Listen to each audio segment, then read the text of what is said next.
Alors bonjour à toutes et à tous. Aujourd'hui c'est la première vidéo associée du coup à CryptoSwap, qui est un petit outil que j'ai développé ces derniers jours, ces dernières semaines. Donc son objectif va être très simple, c'est la première vidéo d'une petite série de vidéos, notamment tutoriels et de présentations.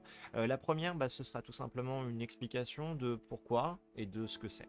La deuxième, ce sera ensuite un tutoriel clair, concis, sur tout simplement son utilisation. La troisième ensuite ce sera pour aller plus loin, notamment au niveau de la macro et du fichier LibreOffice-Calc. Et enfin la dernière, et bien du coup ce sera tout simplement l'explication pour les développeurs, ceux qui aimeraient toucher là-dessus, de comment ça fonctionne. Donc, bon, première chose, vous avez tout un descriptif, un README qui est disponible sur le GitHub en question, où j'updaterai un certain nombre de choses, notamment du coup le lien de ces différentes séries de vidéos. Euh, En fait, je suis parti du principe que à partir de septembre, on se retrouvera dans une situation particulière et compliquée avec le passage de Ethereum de Proof of Work en Proof of Share.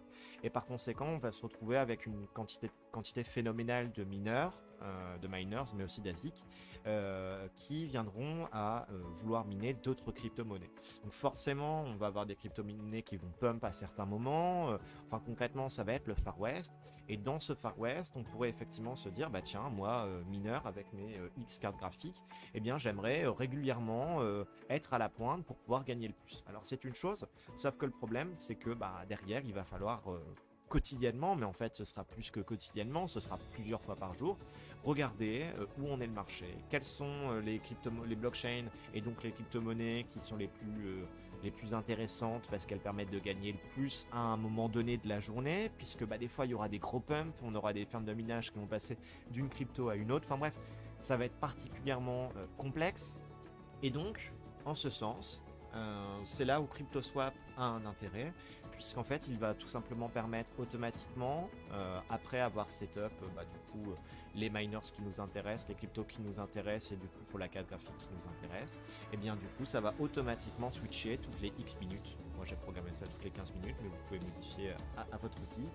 De telle manière à ce que toutes les 15 minutes, il aille voir quelle est la crypto la plus rentable, et que pour les 14 minutes et 59 prochaines secondes, et bien du coup, il mine cette nouvelle crypto-monnaie et que toutes les 15 minutes, ça se réactualise, etc. etc. Alors évidemment, on peut modifier ça à la guise. Voilà, je pense que j'ai à peu près tout dit. Alors, quelles sont les perspectives d'évolution? Pour l'instant, c'est quelque chose qui est uniquement possible sous Windows, pas sous Linux. Je pense que sous Linux, ce sera relativement simple de pouvoir faire la même chose. De plus, c'est uniquement pour un GPU, mais sincèrement, quand je dis un GPU, en réalité, pas vraiment. Suffit que par exemple on ait un rig de 8 cartes graphiques sous Windows, mais en fait ça va lancer le fichier par exemple qui va permettre sous T-Rex de miner de l'Ethereum. Si les cartes graphiques sont toutes dans toutes les informations de vos 8 cartes graphiques sont dans ce fichier là, concrètement en fait ça va le faire pour toutes les cartes graphiques, donc en fait en réalité non. C'est plus dans le sens, ça ne permet pas de prendre en compte le fait que certaines cartes graphiques vont faire ceci et d'autres cartes graphiques vont faire cela. Et puis voilà, je pense que j'ai à peu près tout dit. Il y a une autre amélioration aussi, mais que je développerai dans le dernier point de la vidéo. Enfin, du coup, dans la quatrième vidéo de cette petite série. Et puis, bon, évidemment, petit disclaimer, tout le monde est autorisé à pouvoir utiliser ces scripts.